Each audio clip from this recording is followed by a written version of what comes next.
다른 분들의 사연을 항상 재미있게 듣고 있습니다.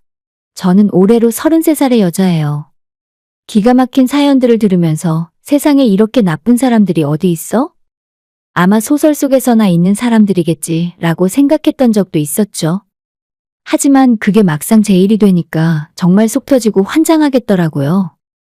요즘 시댁에는 고부 갈등도 거의 사라졌고 시댁 갑질 같은 일은 찾아볼 수가 없다고 들었는데 아침 드라마에서나 볼 법한 일이 제 인생에 일어나 버리고 말았습니다. 시간이 조금 지난 지금에 와서 다시 그때를 생각해보니 아찔하기도 하고 만약 그때 제가 잘못된 선택을 했다면 어떻게 살고 있을까 싶어서 재미있기도 하네요. 지금 저는 그때와 다른 좋은 사람을 만났고 얼마 후에는 결혼을 앞두고 있는데 제 추억도 정리할 겸 기억을 더듬어가며 사연으로 정리해서 보내보려고 합니다. 끝까지 들어주시고 제 생각에 많이 공감해 주셨으면 좋겠네요. 저는 2년 전에 결혼을 준비하던 남자친구가 있었습니다. 20대 후반 시절을 같이 보낼 만큼 꽤 오랜 시간 만났고 서로 부족한 점이 많았지만 앞으로 행복할 우리의 미래를 상상하며 하루하루 설레했었는데 그 남자친구와 걔네 부모님 때문에 너무 힘들고 슬픈 시간을 보냈어요.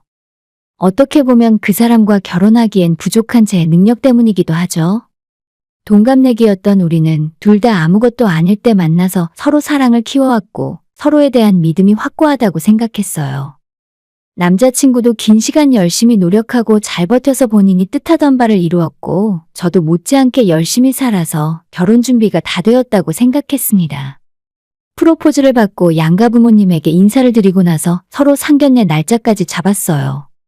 일단 오늘의 본격적인 이야기를 시작하기에 앞서 내용의 이해를 돕기 위해 저와 남자친구의 배경에 대한 설명이 먼저 필요할 것 같습니다. 저는 서울에서 좋은 여대를 졸업하고 미국에서 2년 동안 유학을 하고 돌아왔어요. 지금은 저희 업계에서 유명한 외국계 회사를 다니고 있고 연봉이나 회사에서의 제 위치가 나쁘지 않습니다. 제가 마음 놓고 공부만 오래 할 수 있었던 이유는 일찌감치 아버지가 사업으로 성공을 하셨기 때문이었어요. 화장품 제조업 회사를 운영하시는 저희 부모님은 국내 대기업과 중견기업의 납품은 물론이고 해외 수출까지 하고 있는 작지만 튼튼한 회사로 성장시키셨어요. 부유한 집안 환경 덕분에 제가 어릴 때부터 하고 싶은 건 다 할 수 있었고 오빠와 제가 공부하는 데 있어서만큼은 지원을 아끼지 않으셨습니다. 오빠는 회사를 물려받기 위해서 대학 졸업하자마자 아빠 회사에서 일을 하고 있고 저는 직장을 다니면서 전혀 다른 일을 하고 있기 때문에 회사에 대한 생각은 전혀 없어요. 지금 하고 있는 일에서도 성과를 내고 있고 충분히 제 능력으로 살아갈 수 있습니다. 다만 결혼하거나 큰돈이 필요한 일에는 언제든지 상식선에서 부모님이 도와주실 거라 믿고 있는 거죠. 제가 한국에 돌아와서 처음 회사 생활을 시작했을 때 친구의 소개로 만나게 된 남자친구는 현재 서울에 있는 대학병원에서 의사로 일을 하고 있어요. 처음 만났을 때 힘든 레지던트 기간 중이었고 밤낮 없이 고생하는 모습을 바라보면서 같이 마음 졸이고 뒤에서 묵묵하게 응원해 주었습니다. 힘들고 어려운 시간 지나고 드디어 전문의가 되었고 저한테 결혼하자고 말을 하더군요. 고생 많이 했고 이제는 결혼하고 행복하게 살 일만 남았다고 생각되었습니다. 남자친구는 집안에서 외동아들이고 그 집안 부모님의 자랑이나 마찬가지예요. 그쪽 부모님은 지방에서 작은 식당을 운영하시는데 지금은 평범하게 살고 계십니다.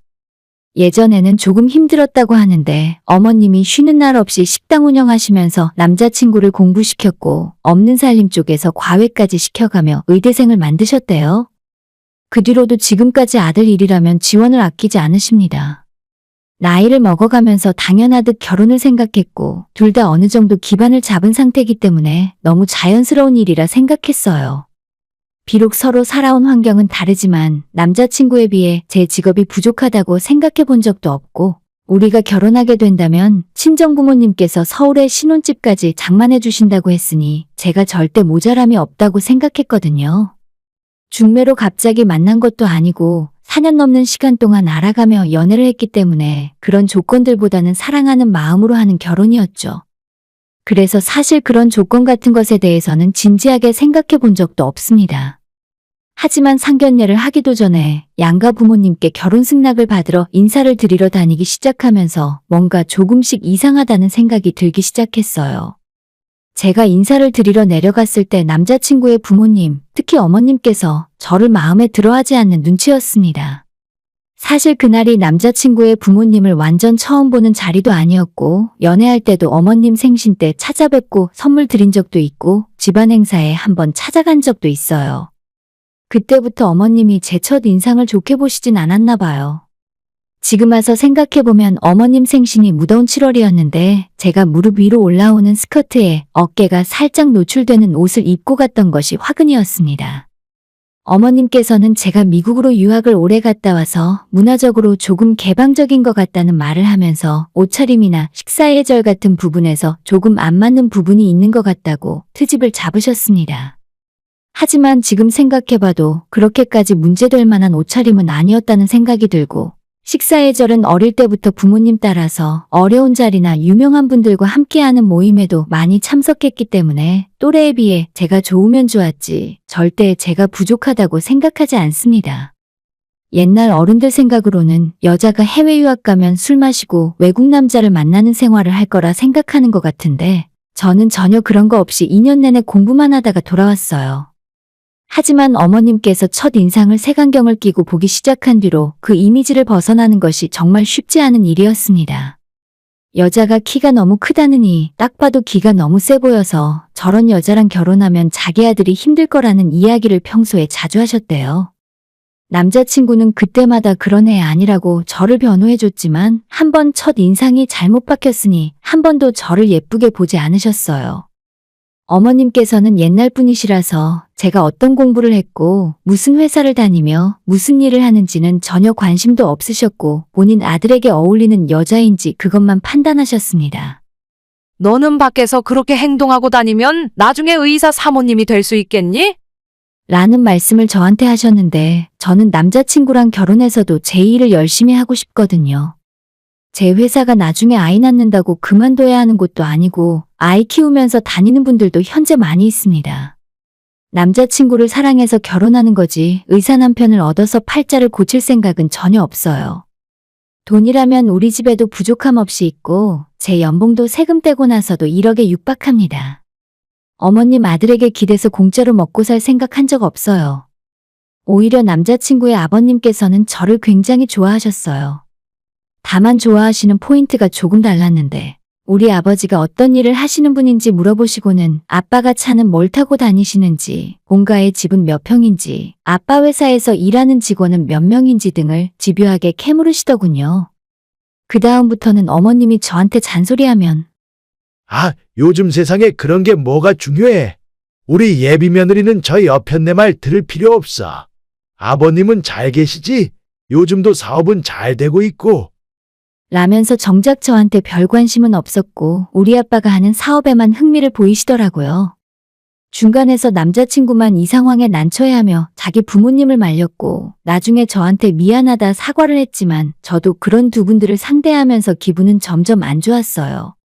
최대한 좋은 쪽으로만 생각하고 어머님이 기분 나쁘게 말씀하셔도 잊어버리고 넘기려 했지만 이런 일이 한두 번이 아니라 만날 때마다 계속 쌓이니까 나중엔 결혼을 결심하는 데 있어서 큰 걸림돌이 되었습니다. 제가 어머님에게 실수한 것도 없는데 무조건 저를 안 좋게 보고 싫어하시니까 정말 미치고 팔짝 들 일이었습니다. 하도 저를 미워하시니 점수 좀 따보려고 예비 시부모님께 선물 공세를 한 적도 있습니다. 괜히 어설픈 거 해드리면 자기들을 무시한다고 생각하면서 오히려 안 하니만 못할 것 같아서 백화점에서 비싸고 좋은 선물도 사다 드리고 평소에 제가 꽃을 좋아하니까 어머님께 꽃 선물을 해드린 적도 있어요. 의사 남편 얻기 위해 노력하는 게 아니었고 사랑하는 제 남자친구의 부모님께서 저에 대한 오해를 풀고 미워하는 마음을 돌리고 싶을 뿐이었습니다. 하지만 제가 좋은 마음으로 선물을 해도 이거 내 아들 돈으로 샀냐? 예쁜 꽃을 사서 선물해드려도 너는 이런 걸 어디다 쓰라고 가져왔니? 부모 돈으로 고생을 안 해보고 자라서 그런지 돈 아까운 줄 모르는구나. 라고 하면서 빈정거렸죠. 좋은 마음으로 선물해드린 건데 맨날 이런 반응이라 나중엔 저도 기분이 안 좋아서 아무것도 안 하게 되더라고요. 결혼 준비할 때쯤엔 저도 지쳐서 어머님 마음 돌리고 예쁨 받는 건 포기해야겠다 싶었죠. 어차피 결혼하면 서울에서 우리 둘이 사는 거고 시부모님을 모시고 살 건 아니니까 나중엔 며느리로서 최소한의 예의만 지키고 살아야겠다 생각했습니다. 하지만 정작 더 큰 문제는 우리 두 사람이 결혼하겠다고 말씀드린 그 뒤로부터 시작되었죠. 상견례 날짜까지 다 잡아놓은 상황에서 어머님이 어느 날 제게 따로 연락하시더니 남자친구한테는 말하지 말고 둘이 만나자 하시더군요. 주말에 몰래 내려오라고 하시길래 바보같이 그때 어느 정도 기대하는 마음도 들었습니다. 어머님께서 아들 전문이 딸 때까지 기다려줘서 고맙다 해주시면서 맛있는 거라도 사주실 줄 알고 신이 나서 내려갔는데 제 얼굴을 보자마자 단도직입적으로 말씀하시더라고요. 내가 하나뿐인 우리 아들 의사로 키우느라 얼마나 고생했는지 너도 옆에서 보고 들었으니 알 거다. 나는 염치 없이 많은 거 바라는 사람 아니다. 딱 남들 하는 것만큼만 하자. 라고 하시면서 키 3개를 가져오라 하셨습니다. 지금도 자기 주변에서 아들 소개받고 싶다는 부자들이 널렸다면서 그나마 아들이 저와 오랜 기간 연애했었고 서로 사랑하는 사이라는 걸 알기 때문에 주위에 더 좋은 조건의 여자들이 많지만 저한테 먼저 기회를 주고 싶다 하는 겁니다. 나는 우리 아들이 너랑 결혼까지 갈 줄은 몰랐는데 너도 참 인내심이 대단하다. 활용점정으로 이런 말씀까지 하시니 지금 내가 무슨 말을 듣고 있는 건가, 이게 꿈인가 싶었습니다. 어머님이 말씀하시는 키 3개라는 건 일단 첫 번째는 집이었어요. 남자친구가 일하고 있는 병원 근처에 최소 30평대 아파트를 대출 없이 자가로 해오길 원하셨는데 사실 이 정도는 제 부모님도 생각하고 계셨던 거라서 큰 문제는 없었습니다. 두 번째는 남자친구 차를 3000cc 이상의 고급 외제차로 바꿔달라고 하셨는데 솔직히 이때부터는 돈이 문제가 아니라 저도 기분이 좀 나빠지기 시작하더라고요. 외제차라고 해봐야 1억도 안 되는 돈이고 그 정도는 제 능력으로도 얼마든지 사줄 수 있어요. 하지만 우리가 중매 결혼도 아니고 연애 결혼인데 이 정도까지 해야 하나 싶었고 내가 이 정도로 해가지 않으면 결혼할 수 없을 정도로 부족한 사람인가 하는 생각도 들었습니다. 마지막으로 어머님이 요구하신 건 나중에 남자친구가 개원을 하게 되었을 때 필요한 개원 자금인데 지금 당장 할 것도 아니지만 몇 년 후가 될지 모르니 현금 5억 원을 준비하래요. 그 돈은 내 통장에 넣어놨다가 나중에 우리 아들이 병원 차린다고 하면 다시 내어주마. 일종의 보증금 같은 개념이라고 생각하면 된다. 진짜 기가 막혀서 말이 안 나오고 뭐라 해야 할지 대답도 못하고 있었어요. 금액으로만 따지면 처음 이야기했던 아파트가 가장 비싼 돈이지만 사실 아파트는 저희가 같이 살 보금자리나 마찬가지고 한번 구입해 놓으면 아이 낳고 계속 살 수 있으니 이해할 수 있어요. 하지만 왜 제가 결혼하면서 남자친구의 차를 외제차로 바꿔주고 현금까지 바리바리 싸들고 들어가야 하는지 모르겠더군요. 다른 것보다 현금 5억은 말도 안 되는 돈이고 우리 부모님한테 차마 죄송스러워서 말도 꺼낼 자신이 없었습니다. 집에 돈이 없는 건 아니더라도 우리 부모님 입장에서 지금까지 딸을 모자람 없이 키워놨는데 시집 보내려고 아파트에 현금 5억까지 얹어서 보내야 하면 마음이 얼마나 아프시겠어요? 어머님한테 이건 좀 과한 조건인 것 같다고 말씀드렸더니 코웃음을 치시면서 너가 요즘 세상 돌아가는 물정을 좀 모르는 것 같네. 지금 너한테 이야기한 건 가장 기본 중에 기본만 한 거야. 어떤 여자는 자기 딸이랑 우리 아들 결혼만 시켜주면 저거 다 해주면서도 우리한테도 집이랑 차까지 다 해주겠다더라. 내가 너를 알고 지낸 세월이 있기 때문에 적당하게 부른 건데 너무 세상 물정 모르는 것 같네. 일단 그 자리에서 제가 뭐라 대답할 수 있는 것이 없어서 부모님께 먼저 말씀드리겠다 하고 자리를 일어나서 나왔어요. 집에 돌아와서도 혼자 많은 고민을 했고 이걸 부모님께 말씀을 드려야 하는 건지 내 선에서 알아서 그만둬야 하는 건지 도저히 판단이 서질 않더라고요. 부모님보다 일단 남자친구에게 먼저 이번 일을 말했습니다. 너희 어머님이 이 정도 금액을 요구하셨는데 내 생각엔 좀 심한 것 같다고요. 남자친구는 처음 듣는 소리라며 엄마가 왜 그런 이야기를 했는지 모르겠다네요. 그냥 괜히 하는 이야기니까 무시하고 원래 하려던 대로 진행하면 된다고 했어요. 하지만 다른 사람도 아니고 시어머니 될 사람의 이야기인데 자꾸 머릿속에 맴돌아서 미칠 것 같았습니다. 처음엔 제가 좋은 의미로 남자친구는 아직 제대로 돈을 벌기 시작한 지 얼마 안 됐고 그쪽 집안에서 지원해 줄 수 있는 형편이 아니니까 내 돈이랑 우리 부모님 도움을 받아서 신혼집을 장만해야겠다 생각했던 건데 어머님께서 저렇게 기둥뿌리를 뽑아오란 듯이 말을 하니까 집을 해가야겠다는 생각조차 하기 싫어졌습니다. 자꾸 내가 부족한 사람이 되는 것만 같고 부모님에게 죄를 짓는 것 같은 기분에 결국 참다 못해 부모님께 자초지종을 말씀드렸습니다. 상견례도 이제 며칠 안 남았는데 더 미뤘다가는 우리 부모님이 그 자리에서 아무것도 모르고 봉변을 당하실지도 모르겠더라고요. 남자친구 부모님 쪽에서는 대충 이 정도를 원하신다고 말씀드렸더니 아빠는 표정이 굳어지셔서 아무런 말씀이 없으셨고 엄마는 이 결혼 그냥 접자고 하셨어요. 요즘 길바닥에 채이는 게 의사다. 의사 됐다고 팔자 고치는 시대도 아닌데 그 노인네가 세상 물정을 모르는구나. 지 자식만 귀한 자식이 아니고 저도 능력 있고 똑똑한데 대체 뭐가 모자라서 그렇게 큰 돈을 짊어지고 시집을 가야 하냐면서 단순한 돈 문제가 아니라 그런 집안에 시집 가면 제가 결혼 생활 내내 무시당할 거라고 시집가지 말라셨어요. 나는 의사 사위 같은 건 하나도 필요 없으니까 그런 놈이랑 당장 헤어지고 나중에 너를 진심으로 아끼고 사랑해주는 사람 만나면 그때 시집 가라. 라고 하셨습니다. 사실 그때쯤에는 제 생각도 부모님과 똑같았습니다. 아빠는 약간 무리지만 그쪽에서 원하는 건 다 맞춰줄 수 있다며 제가 결혼하고 싶으면 해도 된다고 하셨어요. 처음부터 의사 사위 얻을 때 그 정도 생각 안 한 건 아니지만 아빠가 봐도 이렇게 시집 가면 너희들이 행복하게 살 수 있을지 아니면 서로 본전 생각이나 하면서 결혼 생활 자체가 불행해질지 모르겠다고 하셨어요.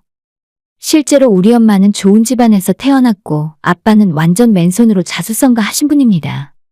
두 분 결혼할 때 아빠가 외할아버지한테 아무것도 안 해주셔도 되니까 결혼만 허락해 주시면 엄마를 10년 안에 호강시키겠다 말씀하셨고 실제로 아빠는 10년 안에 성공했거든요.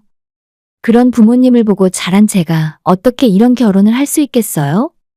다음 날 남자친구를 다시 만나서 우리 부모님도 이렇게 생각하시고 나도 너희 부모님 기대를 충족시켜 드릴 수 없으니까 상견례 하기 전에 지금 끝내는 것이 맞겠다고 이야기했어요.